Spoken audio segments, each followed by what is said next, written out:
I'm Callista. And I'm Teresa, and this is Terrifyingly Typical True Crime. We're a true crime podcast that covers series of common crimes or typical themes in true crime by diving into a related case each week. Rather than covering a different one-off case every week, we connect several cases to explore that type of crime or criminal. If you're like us and drawn to true crime because you're curious about the extremes of human behavior and want to understand how someone could commit such atrocious acts, we hope that delving into related cases puts them into perspective. For our first series of cases, we're talking about girls and women who kill their family members. According to a 2013 global study on homicide by the United Nations Office on Drug and Crime, around 95% of homicides are committed by men. It's important to note, though, that of global homicide victims, 79% are male. On a global scale, men are almost 4 times more likely to commit homicide than women. It's also worth saying that women are more likely to be murdered by those they know, while men are more likely to be killed by strangers. For example, in 2012, 47% of women were murdered by a family member or partner. When it comes to parricide, according to a study conducted in 2022, only 2% of all homicides in the United States feature children killing their parents. Okay, I'll stop with the statistics now, but given all of this, since parricide is already so rare and women are less likely to kill in general, why not dive into daughters who kill? Today, for our first ever case, we're talking about Virginia McCullough. On September 15th, 2023, Essex police broke into 7 Pump Hill, Great Baddow, the home of John and Lois McCullough, to arrest their daughter, Virginia McCullough, for their murder. At the sound of the front door's glass breaking, Virginia raced into the hallway. She had known the net was closing, but now the fibers were digging into her skin. Upon her arrest, Virginia proceeded to calmly tell police the location of her mother and father's bodies, along with the details of her father's murder, before stating, quote, "I did know that this would kind of come eventually. It's proper that I serve my punishment. Cheer up, at least you caught the bad guy," end quote. I don't think most people would be quite so honest, especially at the scene of the crime. You wouldn't think so, would you? Yeah, but as we will go on to discuss, this has been a long time coming. Let's go back to the beginning, and once we have a bit more context, we'll touch on those statements again because we have opinions and we're sure you do too. 70-year-old John McCullough had been a management consultant before he became a business studies lecturer at Anglia Ruskin University. He enjoyed playing snooker and golf. Side note, snooker is kind of like pool, but more complicated, as I have never played an actual game of either. I'm not going to bore you by struggling through the rules, but just know they're somewhat similar. Anyhow, 71-year-old Lois McCullough was passionate about history and maintained an interest in the Windsors. She had many pen friends. I chose not to change that to pen pals because, like most British words, I think pen friends is cuter, from various countries that she had been in contact with for decades. It's true, the Brits' use of language exceeds Americans, in my opinion. Too right. The couple enjoyed traveling to the seaside to walk around and see the sights. They had actually hoped to take advantage of their retirement by moving there permanently. Virginia McCullough was born in October 1987 and was the youngest of the couple's 5 daughters. Great Baddow, in case you too have never heard of it, near Chelmsford, and it has a population of less than 15,000. Many with jobs in London choose to make their homes in Great Baddow to enjoy its small village charm. The couple were old fashioned and reclusive, dressing as if it was still the 1950s, sleeping separately and never socializing with the community. I'll interject here that even though I suppose it's different in a village atmosphere, I could also be described as reclusive, and neither of us has ever made any attempt to know our neighbors. I just don't want to become too friendly with someone that can see when I'm home and just pop on over. Definitely not. John was on the autism spectrum, rigid and a heavy drinker, and Lois lived with agoraphobia, anxiety, and OCD. She was a germaphobe and routinely used disinfectant. Virginia called her mother a quote unquote happiness hoover. That's sad. Obviously, there were some issues. Yeah, beyond their murder, here's the first sign that the relationship wasn't perfect. Community members recall that the five girls would often be teased because of their shabby clothes.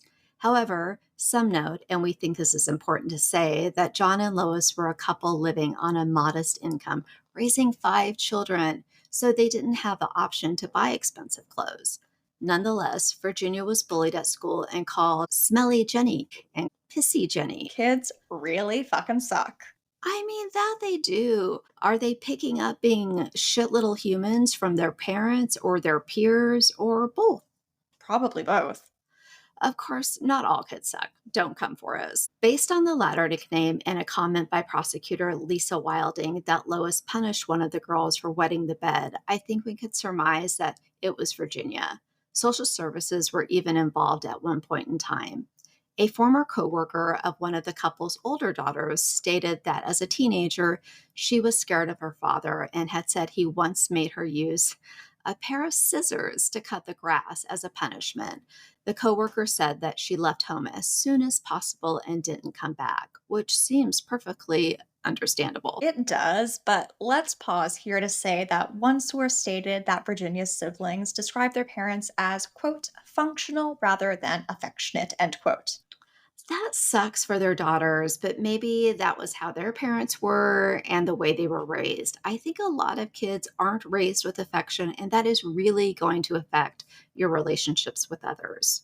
True, but in a statement released by three of the siblings themselves, they said that their parents loved their family and enjoyed spending time with them.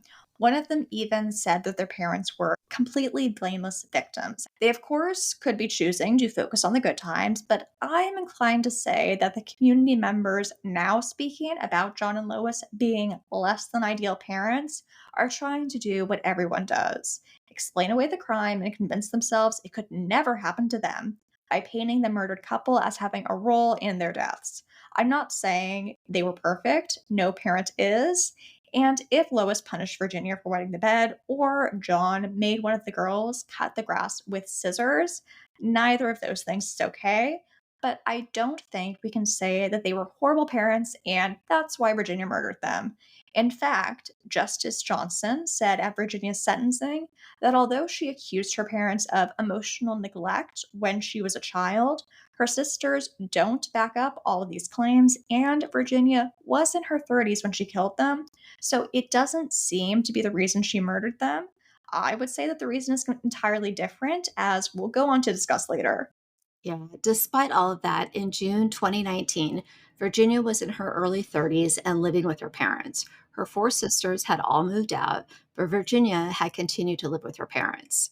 She was an unemployed and self proclaimed artist who was receiving money from John while helping her parents manage their finances, telling them all the while that she had a job and that her future career as an artist would be lucrative for all of them.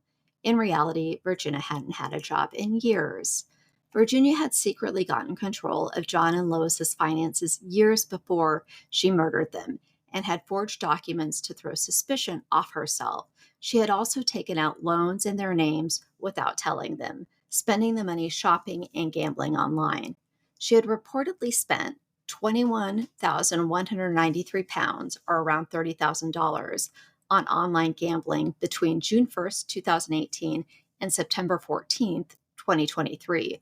Virginia had claimed around £150,000 through their credit cards, winter fuel payments, and pensions. Between June 18th, 2019 and September 15th, 2023, Virginia received £59,664 from the state pension and £76,334 from John's teacher's pension. She even called John's pension company as him. Virginia also took out new credit cards in her parents' names. As no extravagant purchases were uncovered, it seems that Virginia was simply saving the majority of this money. To cover her theft, she lied and said that her parents had been hacked, defrauded, scams, and that there had even been banking failures. Virginia said that corporate and police investigations were ongoing and would eventually lead to repayment. It would just take a bit because they were currently being delayed. You gotta cover all your bases with your lies. Which often works for at least, a little bit of time. Not forever, though.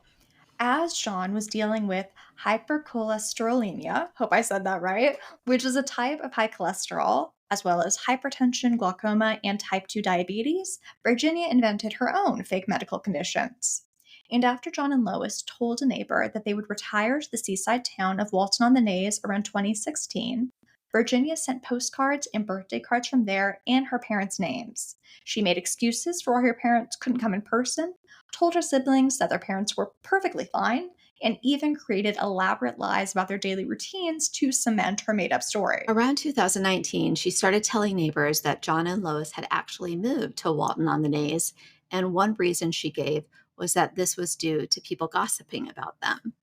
I mean, when someone hasn't been seen in years, eventually you're going to have to say they've moved if you want to keep up the ruse. That said, her story changed depending on who she was talking to, since she told the postman that her parents were at their Norfolk holiday home, then took out a P.O. box for their mail once she learned that he used to know one of her sisters. In spite of this, she would go to the post office to bring the staff donuts while telling neighbors that their post kept being stolen. About a decade earlier, Virginia had been working as a part time bartender at the Ship Pub in Chelmsford. When the manager would bring her home, he noticed that she would delay going inside, aimlessly searching through her purse for her keys, which might have been a sign of her strained relationship with her parents. A former coworker from this period said that Virginia used to give them gifts like wigs and makeup. This gift giving habit went along with Virginia making home visits to her neighbors. Similarly, even though Virginia kept the curtains drawn and had a security camera installed outside of the house years later, she made a habit of forcing her company onto her neighbors, happy to socialize anywhere but the inside of her parents' home. Again, why we choose not to form relationships with our neighbors. There are worse things than being antisocial. After repeatedly going to one elderly neighbor's home to chat and learning that they were fans of the royal family, Virginia gave them some of her mother's books, along with lottery tickets, flowers, and plants. By the time that she started to give away their possessions, both her parents were dead and she was living with the bodies to avoid being found out during the process of getting rid of her parents' remains. When another neighbor moved back in 2019, Virginia began coming over to ask him how he was and went on to continue to message and visit him over the course of the following 3 years. Along with her almost weekly notes, she put steak in his letterbox and left a miniature LED Christmas tree. In one of these notes, Virginia offered to draw a portrait of his dog Pip, what a cute name, as she said she had done for another neighbor. She took such an interest in this neighbor that she memorized his schedule and would arrive at his door within 15 minutes after he had come home from work.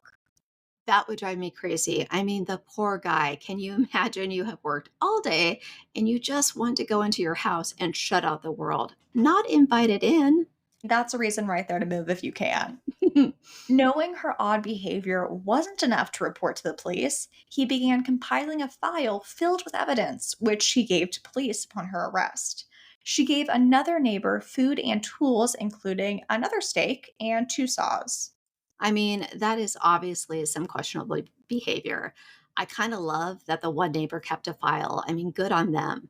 Right? Keep those receipts. Virginia also gave her parents' gardener numerous items, including seashells she said she had gathered when visiting her parents, continuing the ruse that her parents were alive and well in Walton on the Naze. She also gave the gardener perfume, jewelry, sandals that might have been Lois's, and homemade soup and muffins. Virginia called her from different numbers and claimed that her parents would only come back to visit at night to avoid running into their awful neighbors. Unsurprisingly, she never allowed the gardener into her parents' home. Similarly, the staff of the man who rented a television to John and Lois was prevented from entering the home to get it. Instead, the TV stood ready beside the front door, even though the man who owned the TV thought she might be a bit of a fantasist. He never would have guessed that she was actually a murderer. I mean, who would jump to the conclusion that the reason someone isn't letting you into their house is because bodies are hidden inside? I mean, I'm going to think that going forward, I mean, not really. I think my initial reaction would be that their home is just really messy. I think that's what I'd assume too. And while some neighbors wondered if she struggled with her mental health, they largely considered her as harmless. Virginia would visit the vineyards, a group of nearby shops, 3 to 4 times per day, where she would purchase pricey plants at Vines, Fruit or Ers. Sounds so weird. Anyway, greengrocer, then not be seen again for 2 weeks. And the owner stated that she'd make up stories about other community members. Again, with the gift giving, she would bring shop owners cinnamon buns, donuts, and milkshakes, but cover the name on the bank card she used to pay. I think we can safely say that was so they wouldn't see it was in one of her parents' names. And don't you think that covering the name on the card is just as suspicious as someone saying that it's not in your name? I mean, definitely. I'm surprised that the shopkeeper didn't ask why the name on the credit card was covered. What other reason would there be except you are using somebody else's card? Exactly. Why else would you cover the name unless it isn't your card? Virginia knew the man who ran the greengrocer, liked the cinnamon buns from the Chelmsford Marks and Spencer, and would bring them in for him. She was also seen around these shops sporting a fake pregnancy bump under a gray maternity dress and toting around false hospital paperwork. I think it's pretty clear that Virginia's actions show she was lonely. We all know someone, and I know you know exactly who I'm talking about, who can't stand silence and just keeps talking because of their loneliness. That or they want to impart their vast knowledge of all things upon you. Or that. So, Virginia kept visiting her neighbors and talking to them to feel connected. And we've all heard of people who try to buy friends. Interestingly, and I put the link to this in the episode description, Isabel Lancer and Naomi I. Eisenberg at UCLA ran two online studies of 574 students, most of whom are women, in 2023. I won't dive into all the details, but the two studies found that those who gave gifts and sent thank you notes experienced a boost in mood and reduction in loneliness. And these positive effects were recorded before the recipient reached out to them, so these actions themselves reduce loneliness. Given that, regardless of how the recipients felt, giving gifts may have curbed Virginia's loneliness. Along with reporting a series of minor incidents to the Essex police, Virginia also told them she had been the victim of assault a month prior to the discovery of her parents' bodies. Even though a police officer came to her home to interview her, he was oblivious to the fact that John and Lois's bodies were stashed away within the space. The officer was found to have done nothing wrong in a subsequent police review. In the wake of her assault allegations, Virginia was seen with bruises and cuts by shopkeepers, but no action was taken. How this is possible, I know we will go on to discuss, but certainly there were excessive candles or essential oils or something, which I mean, maybe he didn't find odd, but I really find it hard to believe that there was none, no questionable odor. I know. I keep reminding myself not to judge the officer because I have no idea what the home was actually like. And to me, pretending to be pregnant and the victim of assault is Virginia attempting to make herself more sympathetic, whether that's because she thinks her crimes will one day be uncovered and these will serve as mitigating factors, or because she wanted people to like and feel bad for her at the time. We don't know. Personally, I lean towards the latter. I agree with that. The police only began looking into the welfare of her parents after the GP of John and Lois's practice, who had not seen them in quite a while, given that Virginia had been canceling their appointments with a variety of fake excuses and leaving their medications uncollected, reported his concern to Essex County Council's safeguarding team, who contacted the police. Up until this point, Virginia had been telling acquaintances and relatives her parents were either on holiday or unwell. She had even been calling her parents' GP as Lois. We should certainly acknowledge that the GP did a good thing by contacting the police. But what had it been? 4 years since he had seen either of his elderly patients? Even with her excuses, I feel like maybe he should have rang the alarm bells a bit earlier. It's really hard to get past the fact that it's been years at this point since anyone had seen them, but no one did anything earlier. I know you have heard of cases where an elderly person with no family dies, and it is a while, and usually it seems like it's weeks or months, but never years before their body is found. But this is a small village. Their neighbors know them, their doctor knows them. They have four daughters that don't live at home. I'm just blown away how long it takes for authorities to realize they are dead and have been for years. Yeah, I do think that part of that, I know for me, the urge would be to mind your own business, but obviously there are consequences to that. I guess, and the GP thing, I get that she was calling and canceling appointments, but and maybe the pharmacy, I don't know exactly how it works over in the UK. Maybe the pharmacy wouldn't necessarily let the doctor know, hey, there's 18 months worth of this prescription sitting here. It hasn't been picked up. And I know I've heard lots of complaints about the NHS. I mean, we have horrible insurance here, so it seems like it would be better than here. Mhm. But it just seems like years, again, years before he does anything. But he does eventually ring the alarm bell. So good on him. Virginia told the cashier at the Fruiterers, quote, the police are after me. They think I've murdered my mom and dad, but I haven't, end quote. Virginia would get coffee with this cashier and bring her makeup and magazines for her sick teenage daughter.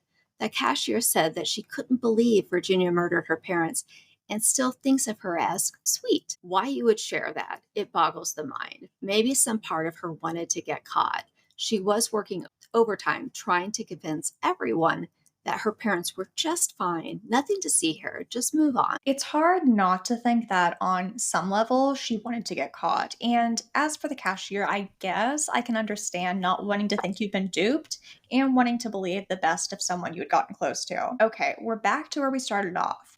When Essex police broke into 7 Pump Hill, Great Barrow on September 15th, 2023, they discovered that 37-year-old Virginia had built makeshift tombs for her parents' bodies and had been living with them for the past 4 years.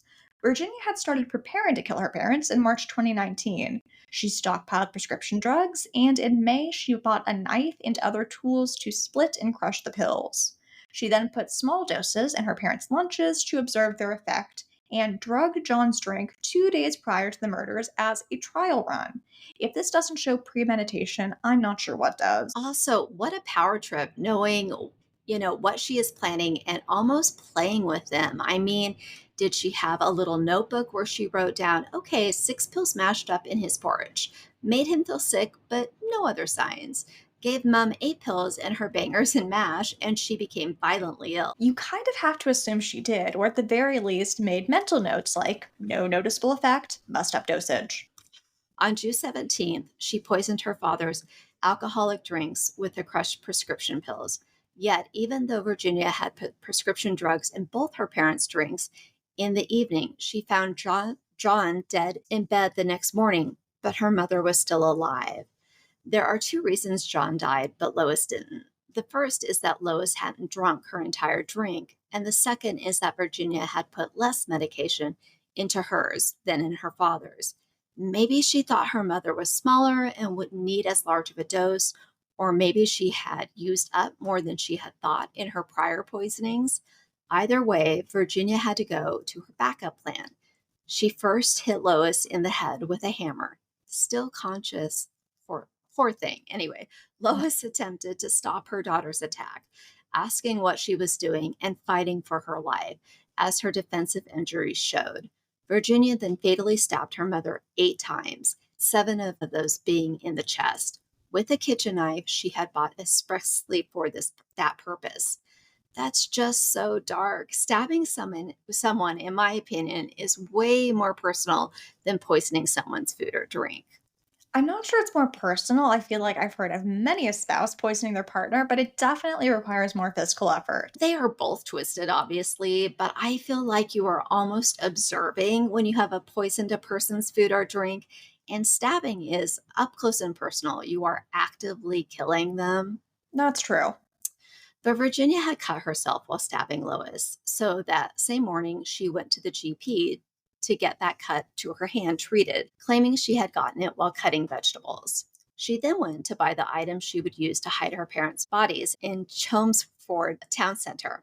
The day after her mother's murder, Virginia pretended to be Lois to get a new credit card and PIN number to purchase herself some new clothes and jewelry. If there's any doubt around whether Virginia killed her parents for financial gain, I think that disappears now. She then wrapped John's body in a sleeping bag and placed it within a rectangular mausoleum composed of stacked breeze blocks and covered with paintings, pictures, and blankets in John's ground floor bedroom and study. Maybe this is just my impression, but I would imagine that was a rather demanding task. I guess that once you've committed two murders, though, you're not going to shirk some physical labor. That's true, and less labor intensive, though, than dismembering their bodies, I would imagine. I wonder what was going through her mind. How long did she think she was going to be able to hide their bodies? You always have to wonder how much a killer is thinking during the act and in the aftermath. During the cleanup stage, maybe they're just panicking and doing anything they can to avoid prison. Lois, who she also encased in a sleeping bag, which Virginia had bought the day of her mother's murder, was stored in an upstairs wardrobe in her own bedroom that Virginia had sealed with tape and later partially blocked with yet more breeze blocks. For the next 4 years and 3 months, Virginia claimed that John and Lois were still alive, starting from the day she murdered them. As that afternoon, she had sent a text to one of her sisters from Lois's phone that read, quote, "Your dad and I are at the seaside in Walton this week. Mum, kisses." Later that night, she sent another text that read, quote, "Good night, Mum, kisses." End quote. Virginia kept sending messages like these over the next 4 years, even speaking to one of her sisters while pretending to be Lois. How did her sister not know this was her mom? I think the relationship between the parents and their daughters was way more fractured than anyone is saying. I feel like I'd know if someone was pretending to be you, but I don't know. Maybe she said Lois was sick and spoke in a hoarse whisper or something. Maybe I don't want to blame anyone but Virginia, but I feel like she should have known. She used various SIM cards to contact her sisters and numerous other people, which most likely included the previously mentioned gardener who remembered getting calls from various numbers to continue pretending that John and Lois were still alive. She also used an online service to send off pre printed birthday cards. Virginia even called the police while claiming to be Lois to make trivial complaints, which really seems like playing with fire. But I suppose she was all in at that point. Go big or go home. I also have to think that once you've been getting away with something, the inclination is going to be to see how far you can push it to prove to yourself that you're smarter than everyone around you. Imagine that, a narcissistic killer. Yeah. 3 weeks before Virginia was arrested, an 85-year-old woman died of cancer a few streets away. After police learned that Virginia had been bringing her meals and given her track record of routinely poisoning her parents, a postmortem examination was conducted and her home was thoroughly searched. The friend caring for the elderly woman told police that although Virginia had been dropping off food items on her doorstep, she wouldn't have poisoned her as there was no financial motive. The investigation found that the woman had indeed died from cancer, not poisoning. Due to Virginia's habit of giving food to neighbors, police also asked if any had felt ill afterwards. After a woman who had been given Chinese takeout by Virginia 2 days prior to the discovery of her parents' bodies became ill, the police tested her hair but didn't find any trace of poison. These inquiries revealed that the only people Virginia had poisoned were her parents. So, why did Virginia kill John and Lois? Essex police state that documents found in her parents' home show a woman willing to go to any lengths to ensure her parents never found out about the state of her finances. Continually lying to them about her fake job and imaginary prospects was only the start. Justice Johnson said at Virginia's sentencing that he believed a substantial motive for the murders was Virginia's desperate desire to prevent her parents from finding out that she had been lying to and stealing from them so that she could continue to do so.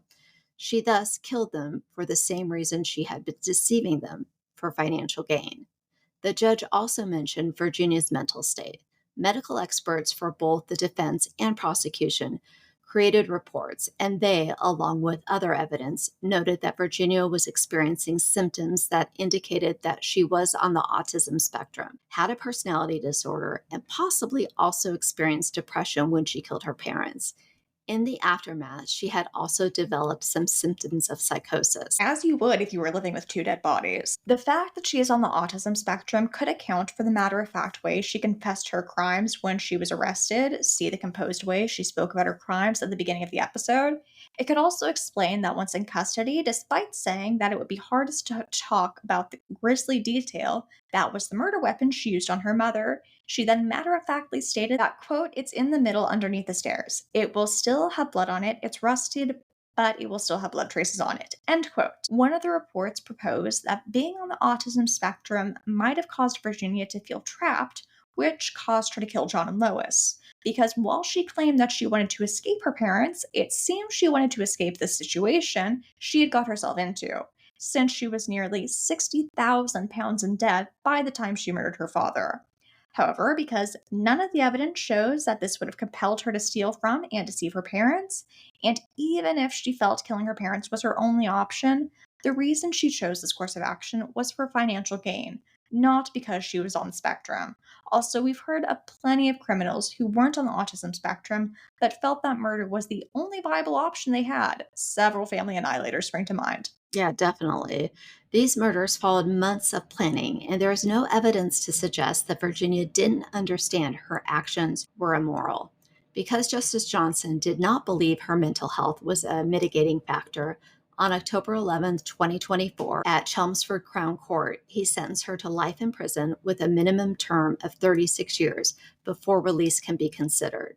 At the start of the investigation, Virginia lied to the officer who called her after the report was made by John and Lois's GP, saying that her parents were away but would be back in October.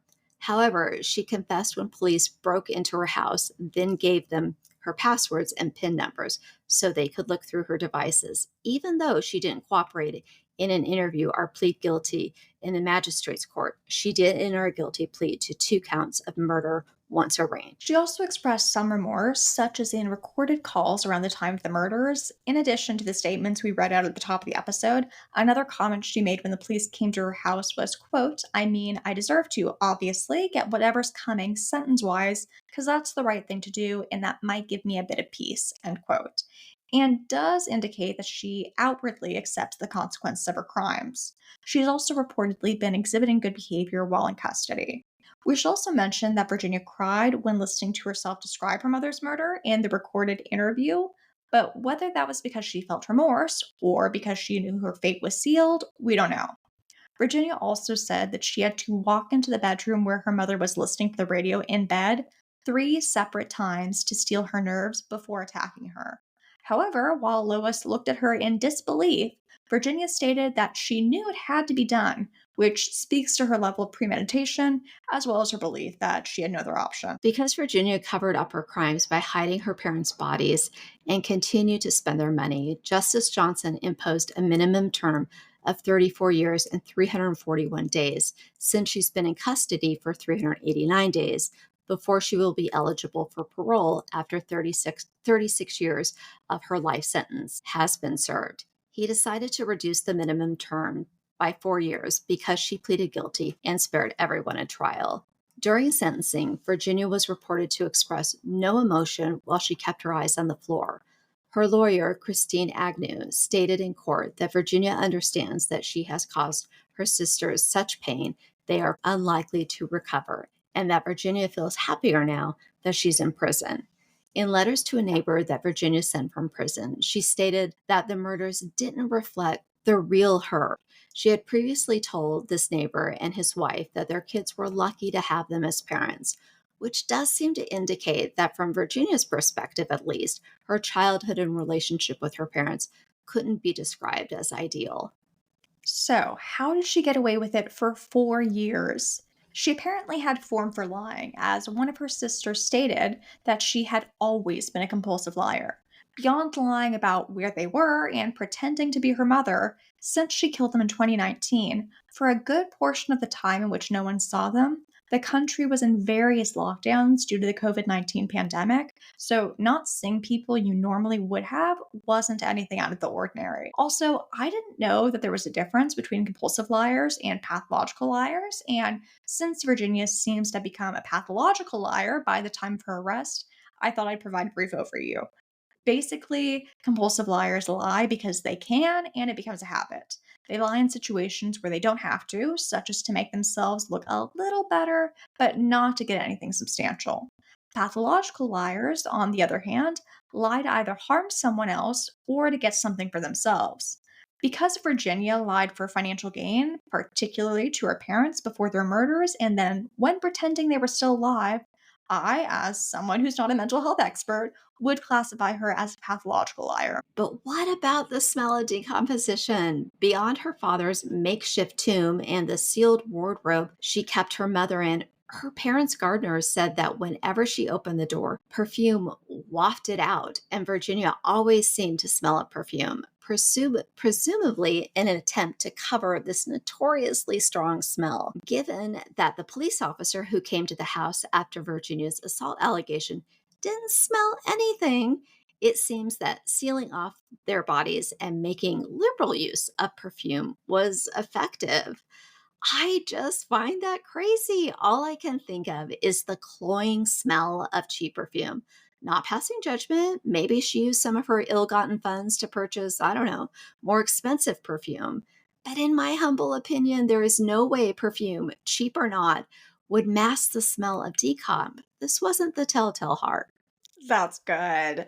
I did wonder if sealing up her parents' bodies might have mummified them to an extent, which could explain the lack of smell, but I have no idea if that was actually the case.